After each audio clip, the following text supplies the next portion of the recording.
All right, calling the meeting to order at 7:07. Has there been a declaration of public notice? All right, order of business. There are no public appearances today. Can I have a motion for the consent agenda? I move approval of the consent agenda as presented. Second. Any further discussion? Roll call vote. Rochelle? Aye. Susan? Elizabeth? Aye. Eric? Aye. Lorene? Aye. Ayes have it, motion is carried. Next are recognitions. Okay, good evening, everyone. All right, congratulations to Chelsea Bennett, food service staff at the high school, who was named the Chef Ann Foundation by the Chef Ann Foundation as one of 24 food visionaries in the U.S. and will participate in a 13-month fellowship with the foundation.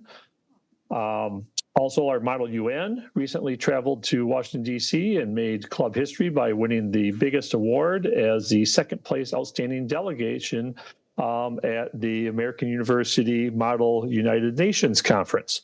The group competed against primarily East Coast prep schools and international schools with over 1,100 students at the conference. It's Career and Technical Education Month, and we are highlighting our secondary level students who have taken on apprenticeships during their schooling. The link graphic has a list of MGHS and MG21 student apprentices, and you can learn more about our CTE program on our website. And congratulations to Riley Kay, a student on the Alpine Race Co-op ski team. The team consists of girls from Monona Grove, Lake Mills, Poinet, La Follette, and Abundant Life, and they qualified as one of the top 4 teams in their conference and are headed for the state meet this weekend.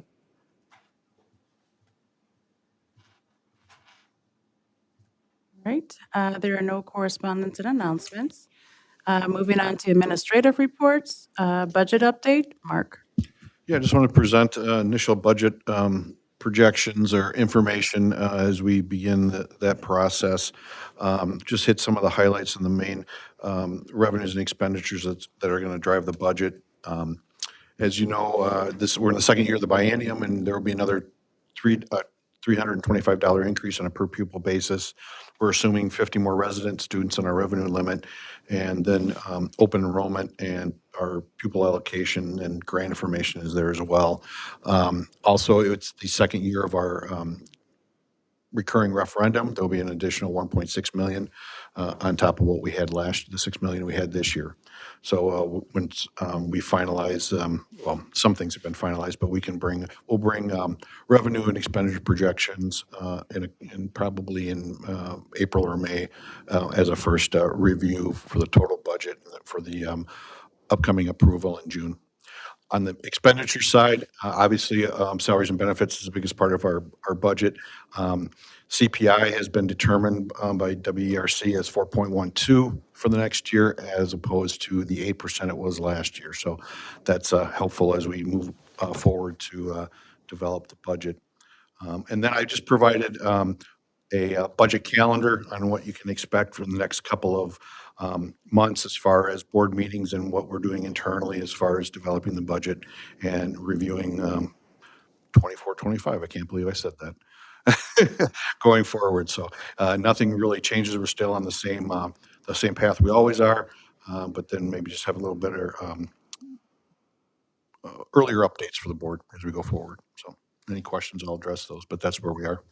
Elizabeth? Just a quick question, Mark. Can you remind me what factors go into determining the CPI? Yeah, I mean, it's some of the economic information that they get as far as cost of living, goods and services, and how that they develop that. There's so many different things you can pick from. If you go on the WERC website, that probably gives a little bit of explanation because there's so many. I mean, and they do it, and also the time of year and the period that they pick determines that as well. Because you can do a calendar, you can do a fiscal year, you can start different places. How the government budget works, nobody knows. So there's a lot of different factors involved in it. But Other questions? Krishna? Yeah, thank you so much for the report. I appreciate the fact that salaries are increasing according to inflation, as well as maintaining our current spending on students for students. at a level that I would trust is sufficient to continue Monona Grove's goals.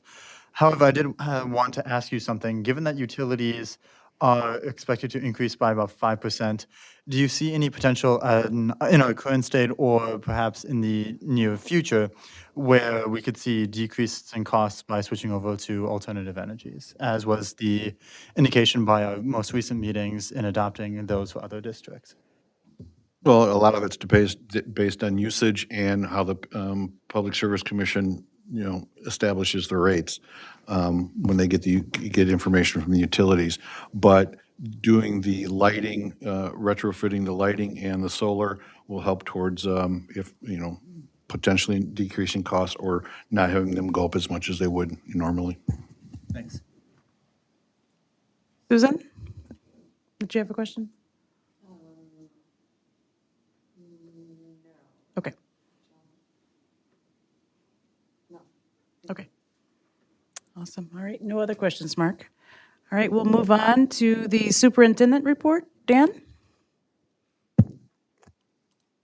Okay, thanks. Just one item for this evening, and Elizabeth may speak to this a little bit in her TLE committee report. But at the last TLE committee meeting, Lisa Hype gave an update on the Act 20 reading legislation, and so I've attached, for the full board, the slides that were presented. But for tonight, I just want to update the board a little bit on what's happened since then with regard in the legislature. And I put a link to the last week's legislative update from WASB.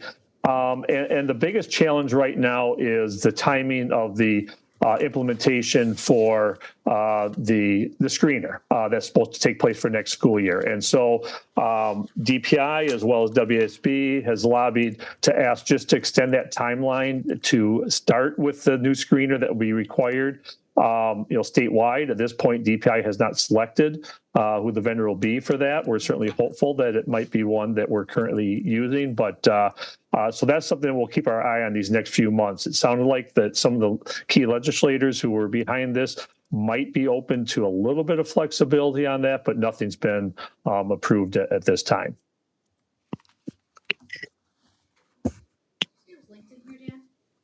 Yeah, it's the Act 20 update PDF, but that's the presentation that Lisa gave, right? Did you say you linked to administrative update? Correct. It's above it, the blue. It's not showing up. Yeah, on the my update is list. above that in the link. Yeah. Maybe I'll just refresh, Dan. Thank you. It's not coming up for me, but obviously it's a me problem, so I'll persist. Susan? Well, I guess one of the reasons I thought it was really helpful, this was a great presentation presented to Teaching, Learning, Equity.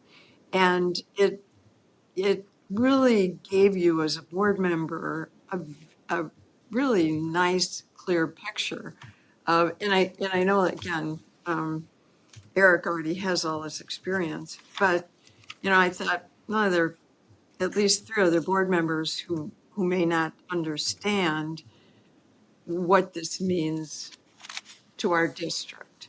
And the things, and having the outline helps, but it isn't quite as, I thought maybe Dan would kind of review the major points so that the district could also be aware of the kind of the time frame and the movement on this, that 1, this is required by law, and 2, what's our time frame? And they talked about that at the meeting for meeting these requirements. Dan, do you want to take a minute and just? Dan, were you able to hear Susan? Yeah. So, Okay. As you mentioned, the requirements are outlined in the in the slides, but the biggest thing is the required screener, okay, that all districts will have to use, universally, statewide. As I mentioned, we're hopeful that the DPI may choose a screener that we're already using. If not, that's going to require, training on our part, for our staff. And that would be something that everyone will have to go through. And then the other key piece is there is some required training for our teachers. That does not have to be completed by this school year. It does by the following, but we're going to get a head start on that as well. So DPI still has a lot of work to do. We're waiting for them to, come out as well with the approved, curriculum list. We're again, very confident that what we have in place will meet the standards that is approved by DPI, and we won't have to make any major adjustments from the programming that we have in place. A lot of other school districts are potentially in a much more challenging situation, if it might mean new materials and so on. There is some funding available, but not enough to cover all costs if you have to purchase new curriculum and so on. So we're still in a little bit of a wait and see mode at this point until DPI finishes their work and comes up with their rules and regulations. And I think once that happens, for sure, we'll bring back a more detailed report to the board at that time about how it actually is going to impact us here in our district. Yeah, and I do think it's important that the components of the legislation that we are known, that we can act on, like the staff professional development, for example, districts already started to execute on that. So we had staff trained appropriately. We've got a plan for more staff to get trained. And those are the things that are like solid and known. I think like Dan said, and Lisa certainly chime in to correct the record here. But until we know exactly the curriculum list that's approved, there's not really much to do there. I think CKLA, based on my understanding of it, based on Lisa's presentation of it, it certainly fits the science of reading standards and requirements that's laid out in the piece of legislation that's out there. So I'm optimistic that we won't have to do curricular changes, which is good. And then from a screening perspective too, we already have a universal screening in place for literacy at the elementary level. And so the question will be, is the screening that we're currently doing adequate enough, or are we going to have to replace that with a different screening? So I think it's important to level set on a couple of elements. One, the pieces of legislation that are known, we're moving forward on. The other ones we have plans for, but in the meantime, good quality literacy instruction and screening is happening, right? Outside of this piece of legislation, it's already existed. So what we're going to have to do is, in the best case scenario, which is what I like to manifest out in the world, as Lisa knows, everything that we're doing is already on the approved DPI list, and we just move forward next year business as usual. If it's not, then we'll make some adjustments in the materials themselves, but not necessarily in the curriculum and instruction pieces of it. And does that feel fair, Lisa? And just to clarify, DPI won't mandate a Curriculum. change, but they will say if you're using something not approved, you have to show how it meets the requirements. Yeah, thank you for that clarification. But the screener will be dictated, right? Okay. Yeah. Eric? So I don't know, it's probably for you, Dan or Mark. Funding wise, the federal funding can be used for professional development or curriculum, correct? And then my kind of side question to that, does that include some of the ESSER 3 funding too? It might, but we don't have any ESSER 3 left. Okay, we don't have ESSER 3. No, we So used the it. funding, then is the funding set aside Correct. from the Department of Education Right. specifically for this? Yeah, and We know how much that is? I have no idea. Lisa might, but I don't know if it's been determined, and I don't know if any current title funding would be available to use. We have something that's called letters, but that's like $4,000 that we've used in the past. I think that's referenced in the Yeah. presentation. We also this week, I think Lisa signed up to ask for, you can ask for more money. Okay. Because there is allocations left or something like that. I can't remember exactly what it was. So you can ask, but obviously. And we did ask? We did Okay. ask, yeah. All right, Very nicely. Well, it's gotta be a nice. form on the online, so. all right. Did you Okay. add some extra hearts on the end of it, Mark? Is there any other funding for other stuff that I might be missing? I thought it was curriculum, professional development. Was there anything else? Well, I mean, there are some federal funds that we actually aren't allowed to put towards that. So like, for instance, title funding cannot be used. Yeah, okay, IDEA funding can't be used. right. The state has said that they could reimburse up to 50% for curriculum purchases, but not, like, we've already made that change and paid that money. Yeah. So we're not eligible now to like ask for that. Right. So for right now, the funding we can access has to do with the ESSER funds and some of the letters training funds. And that was a set aside just for the letters training. And we used our original allocation, and as Mark said, we were allowed to ask for more if we still had some unpaid parts of that. Okay, I wanted to make sure that we were asking if we didn't have it, so, okay. All right, thank you. Susan? And then we're adding, I'm not sure what the FTE is, the district reading specialist. And then the other thing actually that I had a parent ask me about was the reading plan. Is there a, so I was thinking that day at the meeting that you kind of were giving them a time frame. So do we have any thought about when the requirements for the reading plan and all those pieces that you have to meet under that reading plan are going to be Sure, implemented? the reading plan follows the implementation of the assessment. Oh, okay, so it'll be So a it's only while. about students who score at a certain level based on the initial screener. Okay. And then they have to be given the diagnostic following that. If they're scoring at a certain level, then there's a reading plan that's required.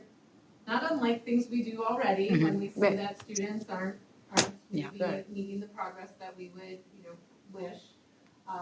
We have students who have, plans in place to address some of those needs. So DPI, however, is putting out a specific template for districts to peruse. They have not done that yet, but those requirements all go in hand, the assessment requirements, the plan requirements, et cetera. And I think one of the reasons they were asking was they said something about, we haven't received any notification and that law requires notification. I'm not sure why that parent, seemed to know that law from top to bottom.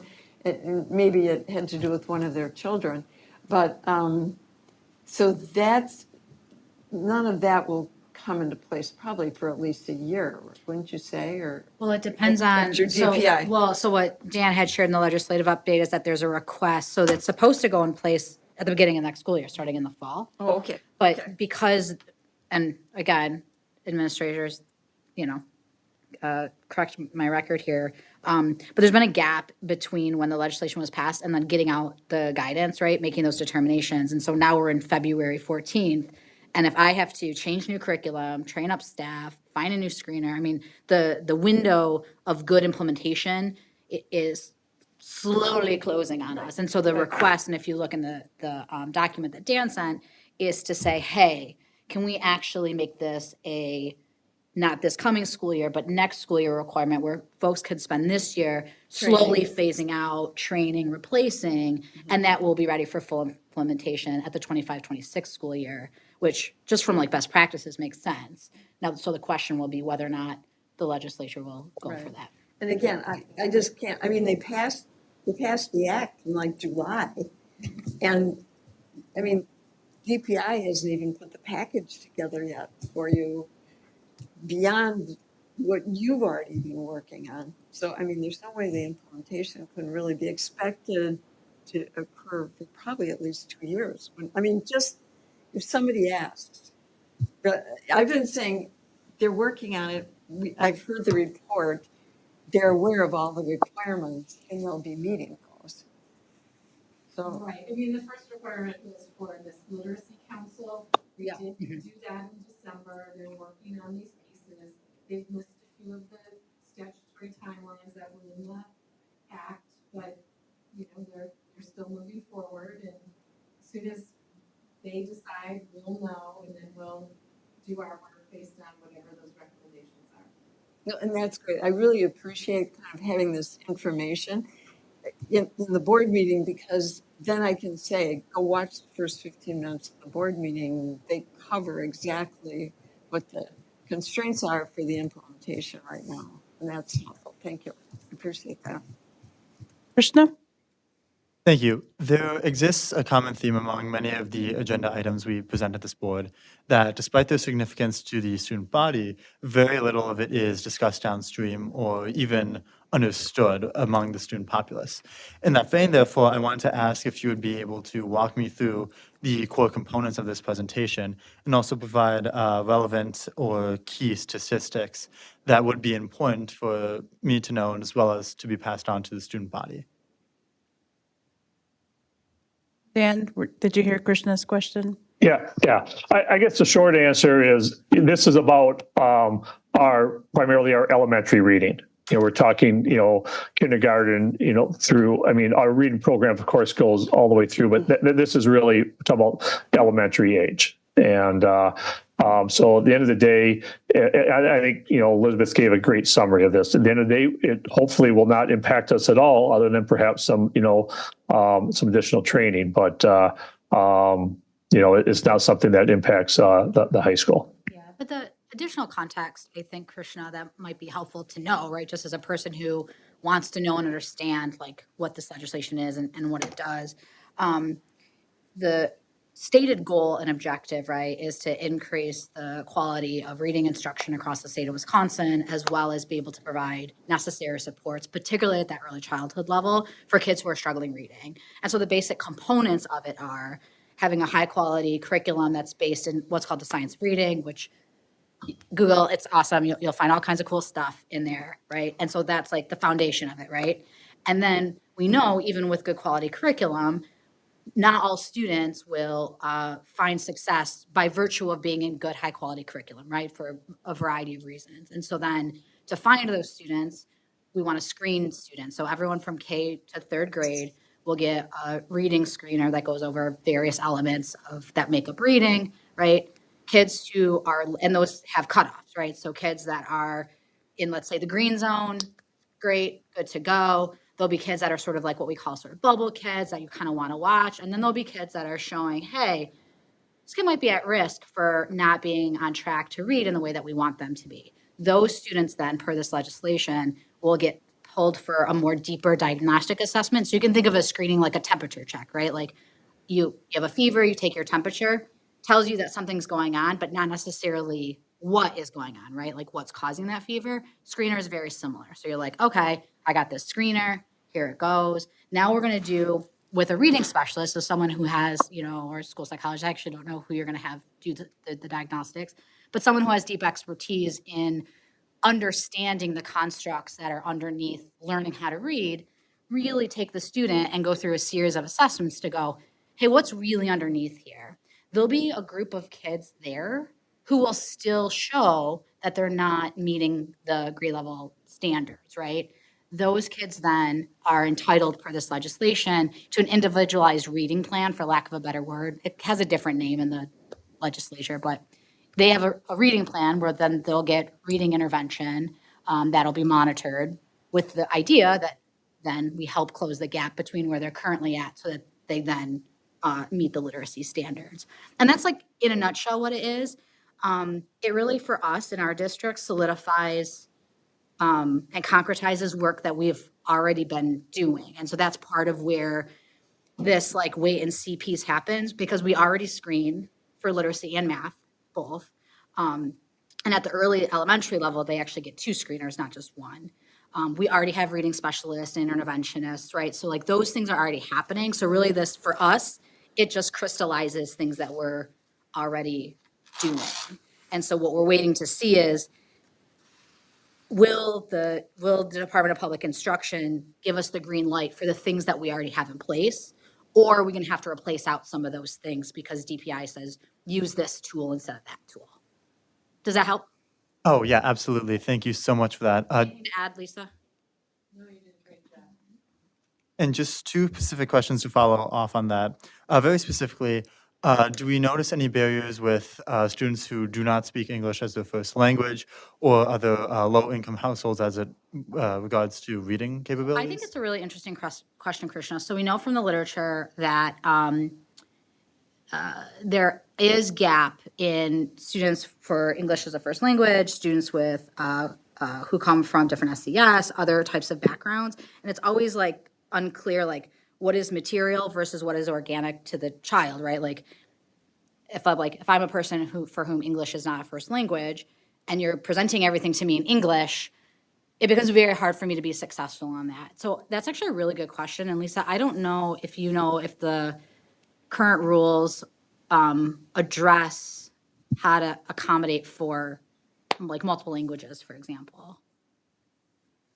There's a very small window of students who may have some sort of accommodation or alternate path through this requirement. Okay.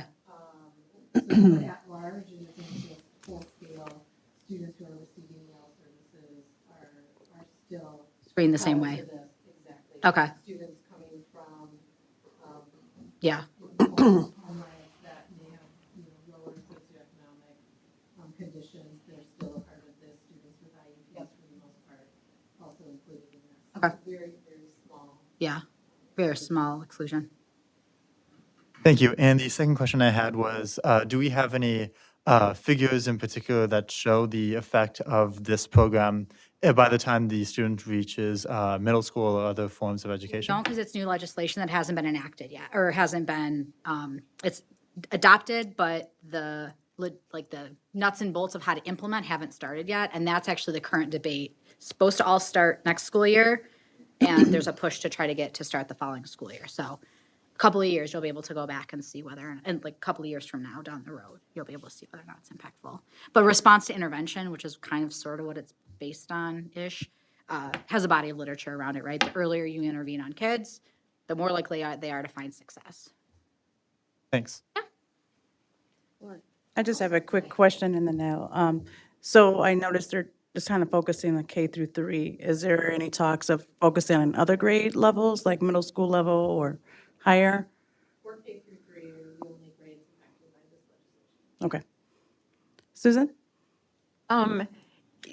So this presentation was done in Teaching, Learning, Equity, and I'm really great, and I really appreciate Dan just kind of giving the update because, there weren't many people that knew about it, but there were some. And it was really helpful to be able to say, this committee has reviewed this. And, but I just thought if other people got questions, it was nice to have the whole board get the update. The other thing was, there was another great presentation, and a piece of it included 2022-23 state assessment data, and that may have been reviewed for the board before, and if it was, I was just wondering where, because people were when this started saying kind of that the assessments might change, and the notifications and the timeframes may change, they were kind of asking about, well, where are we now? What's our baseline? And I thought that presentation, it was just excellent. So can the public access the presentations from Teaching, Learning, Equity? Because that's where I referred them. But Christian had a question, and he was trying to get into Teaching, Learning, Equity to see the presentation. I said that's on board docs today. Anyway, too complicated. But does the public have access to the presentations for that committee? Dan, I'll defer that to you. I always thought they did, but because it's a public committee, public access, they can come and watch. Yeah, like with all records, we have, tons of public records. And so usually with committees as well as board meetings, when things are initially presented, they're, under the admin content because they're in draft form and so on. So sometimes things are moved in publicly, but anytime anyone requests anything, send them to me, okay? And we'll treat it as a public records request, and we'll make sure that it is shared with anyone who has an interest. That's great. That's exactly what I want to know, because if someone says, I looked and it wasn't there, I'll say, just call Dan or Tish and they'll make that available to you, or they'll explain to you why it isn't. Thank you. That's great. Elizabeth? Just a quick question. So the state assessment data is publicly available, right? Because it's part of our state report card. Lisa, is the goal to have this information on the state report card also? Do you know? The information. Sorry, from from screening. It is. Is it? Okay. So, In some form or fashion, there will be some piece of it. okay. Thanks. Okay, no other questions. Moving on to student board report, Krishna. Hi, good evening, everyone, and happy Valentine's Day. Hope you got your snacks and your drinks because it's going to be a ride. So we have been doing a lot of events at the high school. Of course, it's important to note that whatever is presented in the student report is just merely a highlight of varying non-athletic activities going on at the high school currently this month. The events displayed are shown because of their recommendation via teachers, as well as the effect on the student body and for the representation of school spirit. So with that, on the 4th of February, Project Unified held the first ever unified basketball game. Additionally, the Black Student Union collaborated with Dr. Jimmy Sheffin, an African-American community liaison and community impact lead at MATC. The BSU and Dr. Sheffin worked on a play called The Meeting by Jeff Stedden and was played by the Nobleman Troupe. The plot follows an imaginary meeting between Malcolm X and Dr. MLK Jr. and was presented on the 10th. Also, the Black Student Union held a flower fundraiser this week in the spirit of Valentine's Day. Asian Club, Black Student Union, and Latinos United facilitating writing back and forth letters between Cottage Grove School and Monona Grove High School students. The activity aimed to help second graders with their reading and writing skills. Wow, that's crazy, twice in one meeting, while also building intra-district relationships. In a similar fashion, the Empower Group held meetings to mentor glacial drumlin students. Meanwhile, the Feminist Empowerment League at the high school has been holding weekly self-defense meetings. They began in January and will continue until March. Finally, on last Sunday, Monona Grove High School and GDS bands held their jazz and winter concerts at the high school. First performed were the jazz bands, ranging from the 8th graders to the seniors, as volunteers served at Chili Luncheon. Then the 8th grade concert and Sinfonetta bands performed their winter concert, each playing 2 songs before joining together for Lean On Me. It was a tremendous send-off to round off the event. In conclusion, I cannot wait to see all the things that students do between now and our next meeting. And by that time, I'm sure we'll have yet another exuberant report about the students at our school. Thank you. Thank you, Krishna. Moving on to the Monona Grove Education Foundation, Susan. They canceled the meeting. There were not enough attendees, so I think that's stated in there. Oh. So I will report on the March 12th meeting. Sounds good. Next is the Teaching, Learning, and Equity Committee. Elizabeth? Yeah, so Teaching, Learning, and Equity met on January 31st. We had 3 agenda items. One was around Act 20, which we already discussed. One was around creating an ad hoc committee to look at the boundaries for our movement into the community school model in Cottage Grove, which you'll see a recommendation later in the agenda for that.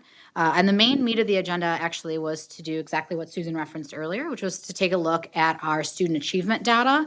And when we talk about achievement at TLE, I think it's really important for everyone to know that we look at it from a holistic perspective. So academics, obviously, incredibly important, right? We're an institute of learning, and we want students to be able to walk out of here sort of college and career ready, right? Able to read and write and do math at levels that will propel their success moving forward. But also how students are feeling at school. So what's the overall school climate and culture is incredibly important when we think about our academic experience here. Suspensions, attendance, behavioral instances, those kinds of things. And so we spent a lot of time looking at that data in totality. There's some bright spots, right? School climate and the way that youth are feeling overall at school is really pretty positive, right? Feeling like they have safe adults to talk to. When we look at our academic data and you look at that classroom level data, you can see really good changes in terms of student growth and learning. As we move up in the larger scale data, that's harder to move. We've got some work to do there in terms of making sure that our curriculums continue to be in place and have rigor and be able to turn the curve on some of the academic data we're seeing. And overall, I thought it was a very lovely, wonky data meeting, and I'm happy to answer any questions anyone may have. Krishna? Yeah, so actually, this came to my mind. I don't know if you've ever read the book by Thomas L. Friedman, The World is Flat.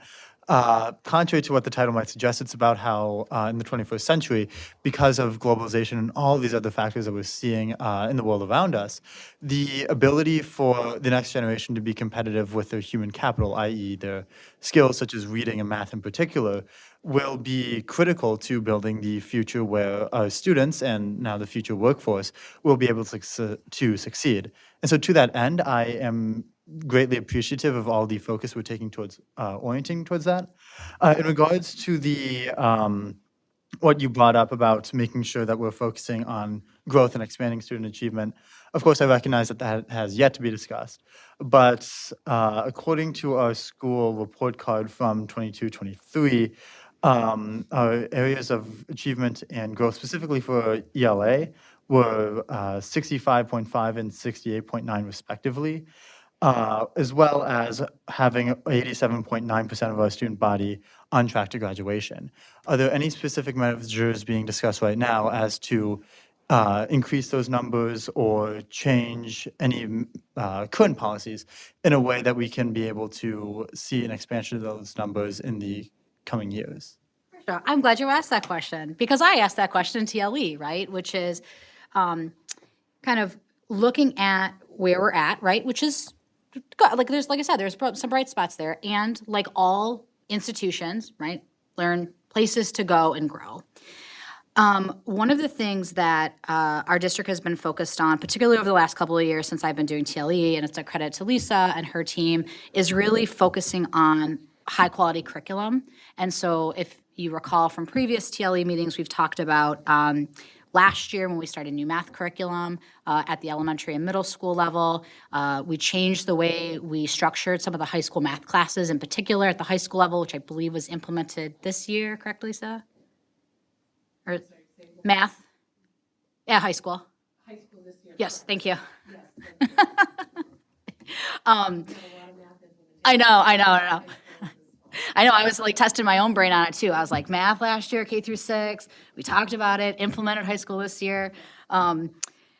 So I think those are the types of things that make a difference, Krishna, in terms of making sure that all students, right, are engaging in a curriculum that feels relevant, that feels interesting, that feels fresh, right? That promotes that level of like deep engagement that we want. And then this year with English language arts, we had some curriculum changes as well. I think the thing to keep in mind, right, is that the closer the data is to the student, the faster the data can move. And so if I'm looking at you and I'm like, okay, Krishna, I'm going to teach you these 3 things, and then 3 days from now, I'm going to test you on those 3 things, right? Very close to my teaching, very close to you. I should be able to see growth and gains there quick. And we have some level of data, like that's what your like school assessment data is, right? Like when you go take a test in class or what, right? Or you get graded on a paper. Then we think about kind of that state report card data, which is what you're looking at. That's like the Ford exam, right? Where you sit down or the ACT, right? Where you sit down, you take this big test that's like tangentially connected to curriculum. It's supposed to be kind of aligned with the standards, but it's not exactly direct what you talked. It's a little bit more removed from you in the classroom. That data is harder to move, right? It takes time and effort and energy and a lot more kind of time, I guess I already said that, to move that data. So is there a plan? Yes. Will you see changes in data because we implemented new curriculum this year in this year's current data? Probably not a ton, right? Hopefully we'll see some movement, but really what you want to start to look at is trends over time, right? So you want to see what we call turning the curve. So we want the movement to go up. We don't want the movement to go down. And you have to kind of pay attention to those micro pieces in order to see that. So yes, there's a plan. And again, a couple of years from now, come back and take a look at the data, and you'll be able to see sort of the fruits of the curricular labor as a result of that. I'm never going to make that analogy again. Yeah, that sounds good. And specifically, just another 2 questions I wanted to ask you about with that. So I was in a debate class for the first semester of my senior year, And believe it or not, subjects that we often discuss as a gender policy at these school board meetings came up a lot. And one of the things that we were discussing throughout many of our debates was the relationship that students have with their teachers. Now, of course, this is just a feeling. This is by no means a hard and fast test, but a lot of students said that they oftentimes feel a bit of disconnect with their teachers, especially when it comes to their grade in the class. And so I wanted to ask you first if there was any focus towards trying to see ways we could expand that student-teacher relationship. And secondly, with regards to diversity, as Monona Grove has expanded within the past decade, we've, of course, to my great appreciation, accepted broader viewpoints to our curriculum and to our identity as a district. And so with that, are there any focuses, tangible or not, that try to orient our educations around accepting different types of backgrounds or identities at our district? Yeah. So you had several questions loaded in there. Do you guys all just want me to roll with Chris's questions, or are we good? Okay.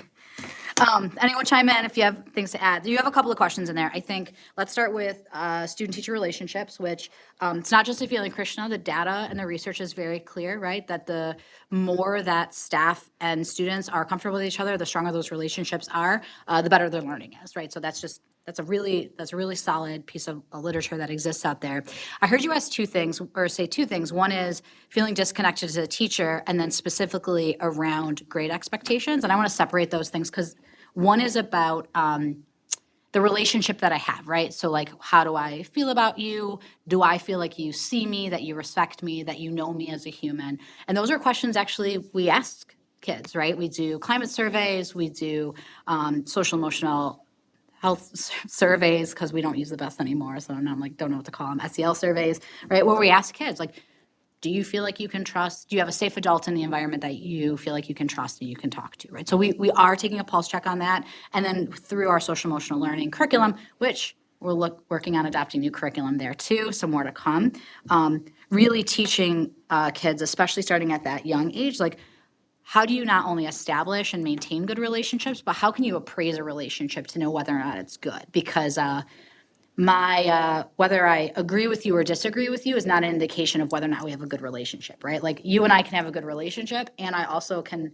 like not agree that you gave me a grade that I like don't like, right? And those two things are different, but to be able to appraise those things is really important. So yes on that.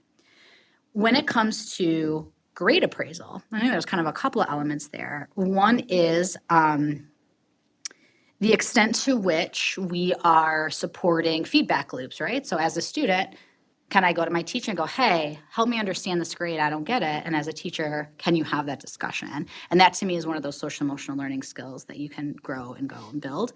I think the other thing too, and when we had the school presentations at the previous TLE meeting, Glacial Drumlin in particular talked a lot about kind of truing up what is the thing that you're teaching and then the grade that you're getting. So rather than going like, well, this is an A or a B, and that's just like qualitative, like I feel like it should be an A, but really thinking about here's what the standard is, right? Here's my expectations of that, and then here's how that's going to be marked. And so I think as that moves along a little bit more, sort of that standards-based grading at the middle school, they do it at the elementary school too, then hopefully it'll provide clarity for like, this was what I was actually supposed to do, and then I did that. And that's pretty obvious to me, right? As opposed to maybe other grading practices that feel a little bit more subjective. Yes, Yeah. Krishna. Thanks.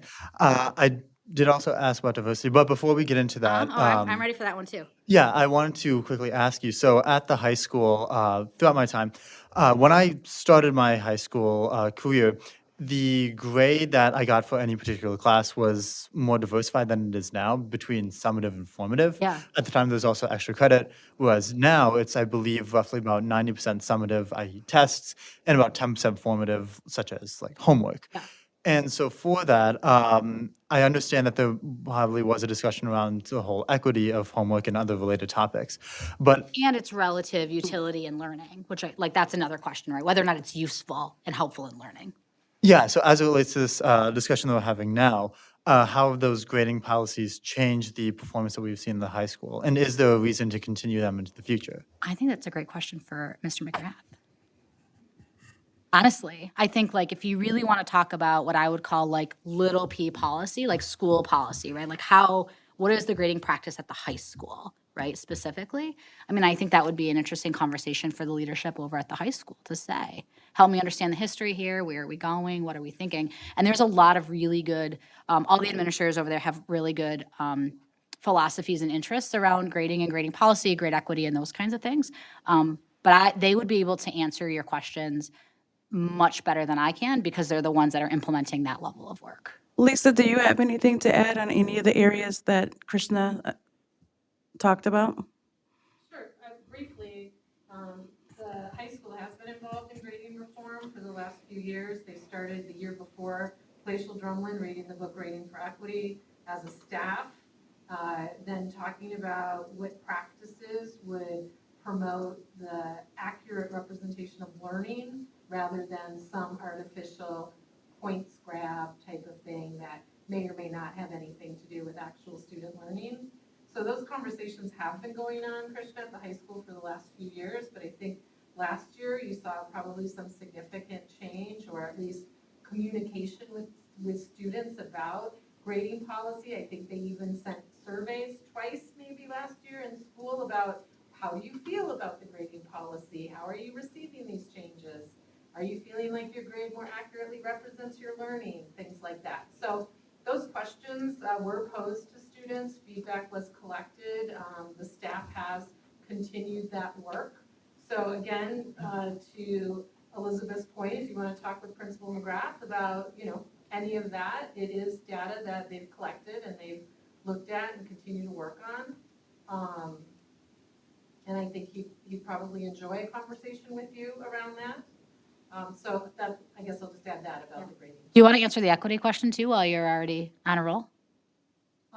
If you just remind me more precisely. It was like, how do we consider equity in curriculum and instruction, right? And Yeah. diversity of perspectives? I mean, if it's about perspectives in the materials we're using, often if perspective seems a little limited or such, we say, we encourage students and teachers to talk about what's missing, how is this perspective impacting what we're reading, like, is it a biased perspective, whose parallel perspectives or other perspectives could we compare and contrast, how does that give you a fuller story? You try not to just have a single story told in most cases. So perhaps you're in your English class, I don't know what you took for your senior elective, but you may see that teachers are offering some more variety. Hopefully, students are seeing that they can connect more to some of those choices. If you're in your American democracy class that's required for seniors, there's some conversation about like whose perspectives went into maybe building a law or how conversations at the Capitol take place or things like that. So I mean, I think it is definitely something that we work diligently in this district for. Our teachers are talking about representation and perspective taking regularly. They're trying to bring materials forward so students can see themselves, but also see others reflected in those. The old windows, mirrors, sliding glass doors metaphor. So I mean, there's a lot of work to be done, and I think we're proud of a lot of the things we have in place, but it's never done. So we continue to just try to do the best we can to move forward, and hopefully we're connecting with our students and helping them feel like they're seen and valued and heard, and that they're respected in the materials that they have. Yeah, thanks. I appreciate that focus. What I was also wondering is as well as in tandem with our instructional materials, if there was a hypothetical student who felt like they were, not, they didn't fit in, or they had some other concerns due primarily to their identity and feeling isolated and therefore disincentivized to invest in their education, then what resources or policies are in place to make sure that students from all sorts of backgrounds, whether they be uniform or not with the larger body of the with the district, are able to find the avenues to get help or feel engaged with the work they do. Well, I think that in general, Krishna, all of our students hopefully are able to voice if they're feeling disconnected from school, even anonymously through a survey, so that that data is out there, but also that there are open doors with our teachers and our student services staff, that they can have conversations if they're feeling like, hey, this isn't just, I'm not feeling comfortable in this space. So that our goal is that everybody feels comfortable and that they find their niche in the school somewhere, that there's a club or that there's an activity or that there's a teacher teaching a course or something. There's a little cadre of students that they connect to, even if it's small. It doesn't have to be, 20 students. It could be a small group, but that you feel seen and valued there. And, I think our staff, again, seeks out students who they may notice in the lunchroom who are feeling more isolated or sitting alone in the library or those types of things. And, who can we connect you with? What's going on? Those types of things. But it's a two-way street. It's a partnership. So it can't just be for adults to say, are you fitting in? Students have to have some voice in that too, to say, help me connect. So I think there are a lot of conversations that happen in a lot of different ways in schools. Principal forums, again, speaking with teachers or counselors, or maybe it's a lunchroom staff person or a custodial person, but there's just a lot of caring individuals around who want to help students find their place if they're feeling excluded in some way. Yeah, I'd agree. As much as that can be a proactive effort, it's also that point of personal responsibility and being able to own oneself and trying to find that. So I do appreciate a community that promotes that value. But yet I am also glad to see any, again, engaged effort by the administration, and its staff as well, to make sure students have that voice and they know that they have that voice. Can I ask you, do you not feel that at the high school? I mean, it's an interesting question. I'm curious if you're the voice of the student body. Is there something that you would encourage administration to do differently? Yeah, so really, as it ties into this whole conversation, be it with diversity or with grading equity, I think that having those regular check-ins, like you mentioned with the forms that asked our students if they felt the grade correlated with their learning, I think those are very important measures to not only state my appreciation for, but also continue to see maintained at the high school as well as across the district. Because I feel that as we take these young students and shape them into the, scholars, workforce, et cetera, that will not only shape the future of our country, but rather the world, it's important to know that the district has their back in that process. Now, specifically with me, to your question, do I feel that? No. I've always felt very encouraged and engaged in my own education as well as the communities around me. But I also want to I also understand the notion that being one of the only people in the high school who looks like me, or having friends that feel very isolated based on various factors of their identity, that the school understands that perspective, and not to say that they don't. Everything I've seen here would say that they do, but making sure that we are continuing to take those steps and expanding them so that way, as we commence upon these great challenges at the same time as students do, that they have every resource available to them to succeed. Well, I'm glad to hear that you felt like you've been able to connect and that you have felt that the school is living that inclusive approach. So it's not an absence of that evidence. You're saying you've seen it, you've felt it. You're encouraging the continuation of that. Precisely. Thank you. Great questions. I kind of want to expound on that. So have you heard from other students that had concerns in that area? Is that specifically with Regards to grading equity? diversity, Oh, yes. diversity. I would say that when it comes to diversity, of course, we have seen the presence of many, for lack of a term, like ethnic or such groups emerge, such as the Black Student Union, Asian Club, Latinos United, just within my own career at the high school, which is very encouraging to me because it shows that increased use of student voice and that feeling of accepting one's identity. So that's, I would say, from just an availability heuristic, what I witnessed around the high school. Of course, I do have some friends who may stand differently compared to many of the students at our school, at least from what I see when it comes to things such as sexuality, for instance, or race.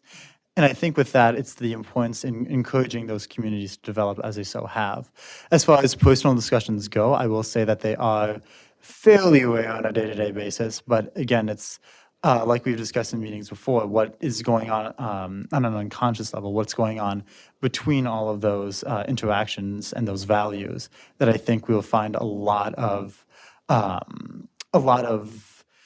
an essence, really, that I think can go both ways. One, in adapting who we are as a district, but also in encouraging the potential of students simply working together and collaborating beyond those points which they might feel disincentivized to due to the feeling that there might be a barrier there. So that's the reason why I wanted to walk through diversity when we were discussing the grading equity, is to make sure that as we continue to move on as a district, that becomes less and less of a factor that a student feels beholden by in their own success. Great questions. So I guess, Lisa, my question is the surveys that we provide, do we kind of talk about the relevancy in the curriculum, the connection to that at all in regards to diversity? Do we ask students questions about that? Do you know? If you don't know offhand, it's okay. But The recent surveys pertaining to grading have to do with, if the grade is reflective of their learning. So the grade is more about, like, here were the clear standards for this particular course, here were the learning targets, and that all students were provided with access and opportunity to high-quality instruction, that they were able to achieve those learning targets, and that other factors did not come in, like, did I have assigned syllabus? Did I not use my hallway bathroom pass? And therefore, points were deducted. Did I, things that might be more behavioral, like if my paper was late, but it was high quality, am I still awarded sort of full credit for learning versus having deductions taken because it was late?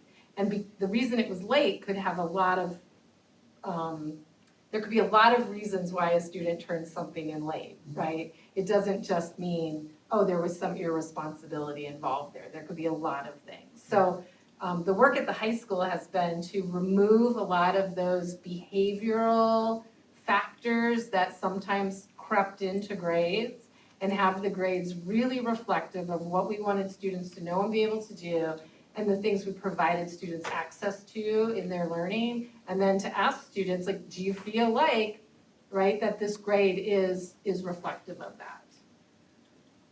so possibly maybe Krishna, you can look at the survey, more in depth and see if those questions that you talked about that students may have in regards to diversity is reflected in that survey. Because maybe we need to make some updates so that students, especially in regards to the curriculum, that they feel connected. Because I think that's important and it impacts their learning as well, so. Yeah, thank you. As discussed before, I'll absolutely talk with Mr. McGrath and other related officials on that point. Excellent. Are there any other questions? All right.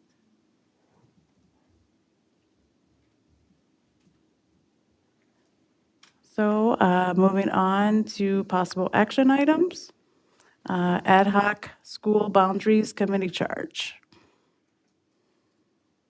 Okay, so you might recall that, a few months ago, we gave the board an update on the timeline as far as the process to get ready for that change at the beginning of the 2005-2006 school year. And one of the big things that needs to be done is determining the attendance boundaries for the two elementary schools. And so we did put together a draft charge of an ad hoc committee to help do that work. We did share that draft with our TLE committee to get some feedback. And then tonight it's for the full board to review and either approve as presented or make some other revisions to it as drafted. So we think we have a really sound, draft to begin with to start the discussion tonight. And so Elizabeth, as chair, I don't know if you would like to add a little bit more about the work that the committee did on this. No, that was perfect. So, questions anyone has about the charge of the committee?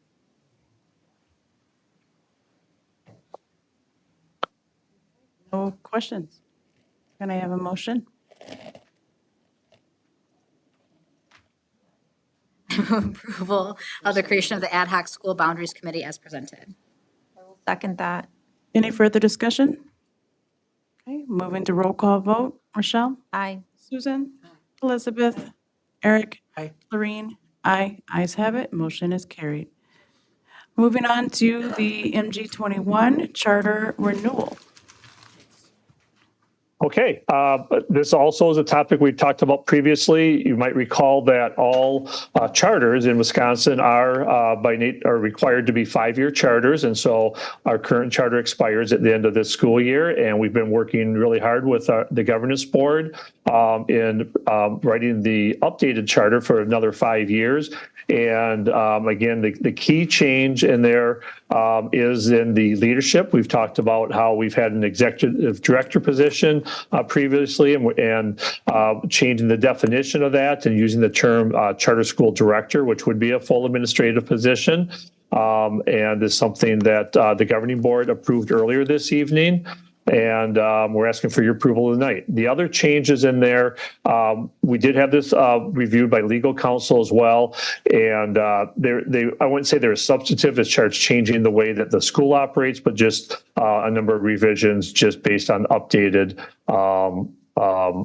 procedures and from what legal counsel has shared with DPI as well. So glad to take any questions on that charter revision.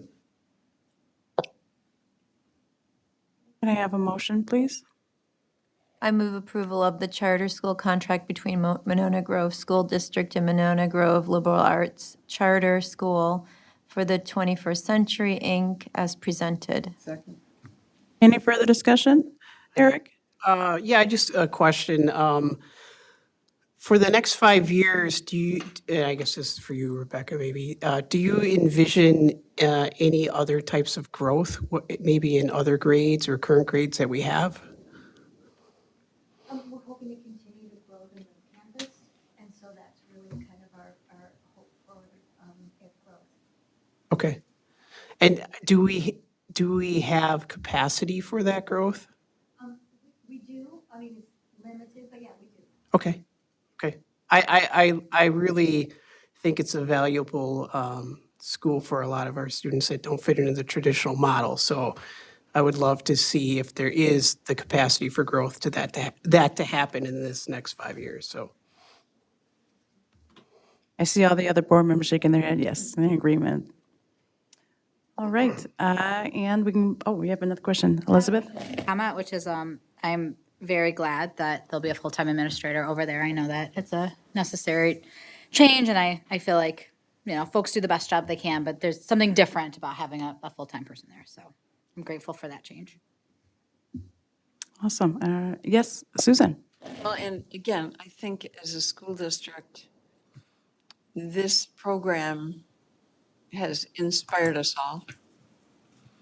And to continue it is so important to what we do. And I really thank you for staying with it and adapting as necessary and providing the leadership that we have. It's an incredible program.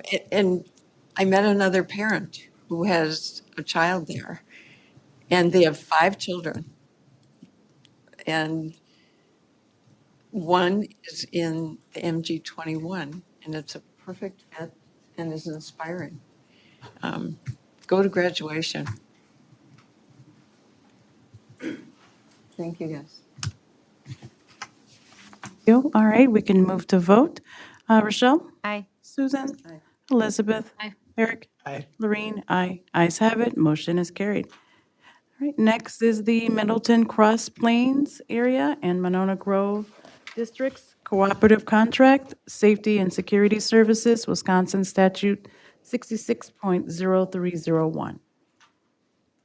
Okay, so the contract itself is very similar to what we've had the last 2 years. We feel that, you heard a report just 2 months ago from Jim Blodgett on the work that he's been doing.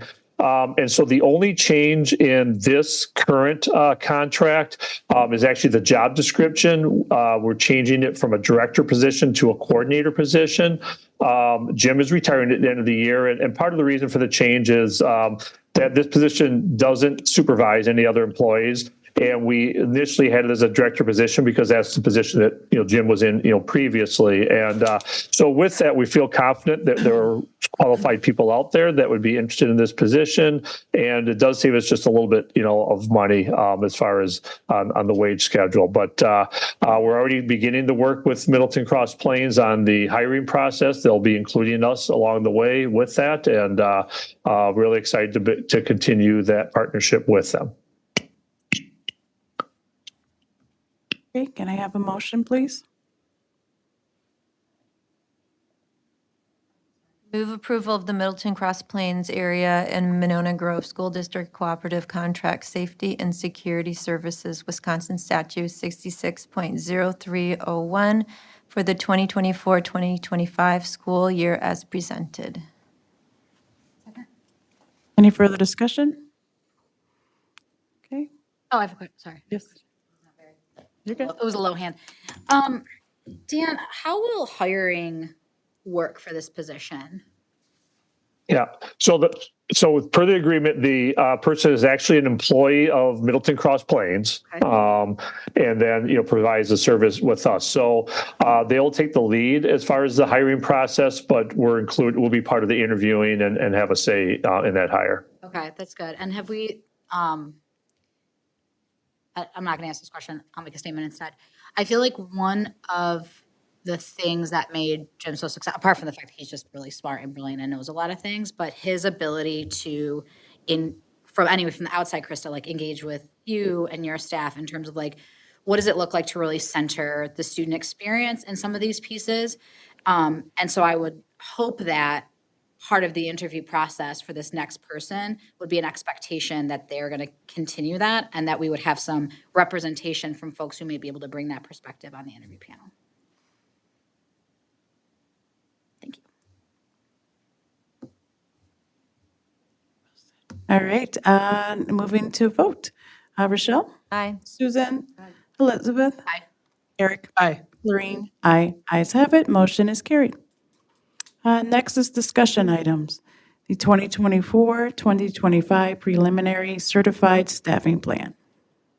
Okay, so not asking for a vote tonight, but just this initial plan as we do our moving into the planning for the next school year. You heard Mark give the preliminary update on some of the assumptions with developing the budget, and of course, staffing is the largest part of our budget. And so, with that, you'll see in the proposal. And initially looking at an increase of 3.6 FTE.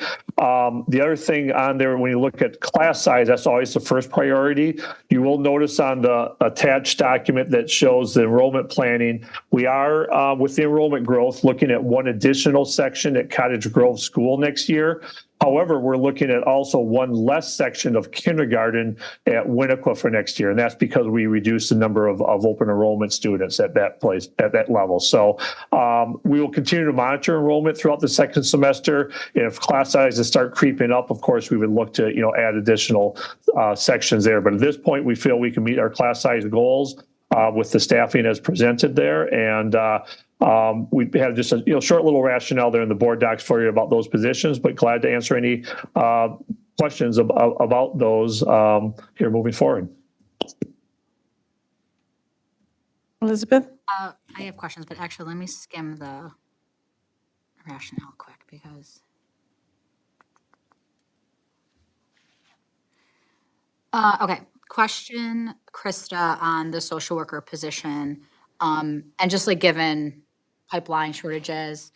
Have we thought about expanding that to just student services in general, or is it like a specific social worker need? This time, it's a particular social work need. So there's a factor, to give the short version, going to student services staffing, and sometimes it's staff to student ratio, but that team makeup and that representation for all roles is what we're missing at Taylor Prairie and Cottage Grove. So actually, like numbers wise, we're kind of okay, but that role and that community connection and family engagement, community engagement, resources for families has just become a growing need, and we feel like it's the time to include that lens with our youngest learners too, and thinking ahead to the 4K2, the shift in to community schools and settings, and so really just wanting someone, to do some of those traditional social worker roles, but to have those community. And to like really close out that like comprehensive school student services model. Absolutely, and Cool. very early and from early childhood on up through second grade, so. Great.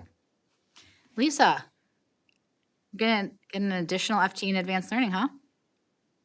Can you tell me more about that?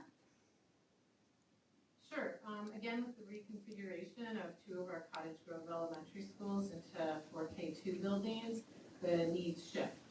So currently at Taylor Prairie, kindergarten is the only grade level in that building that legislatively is getting any advanced learning services because it's a K-12 Yep. program. Then we shift to 4K2. That need will change because now you'll have multiple grade levels.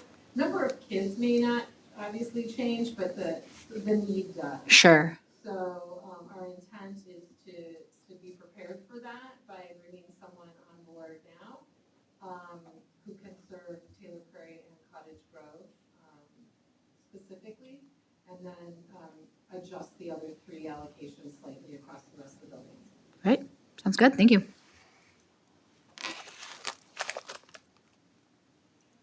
Questions? Great. Then we can move on to the future meeting dates. They are listed in board docs. And any other changes to meetings? TLE is the same. Yeah, TLE is the same. Oh, wait, do we have to change that? Because you can't do Wednesdays are good, right? Okay. This semester, yeah. Yes, it's fine. It's great. All right, well, can I have a motion for adjournment? Move to adjourn. I second. Those in favor? Aye. Aye. Meeting is adjourned. Sorry, what were you asking?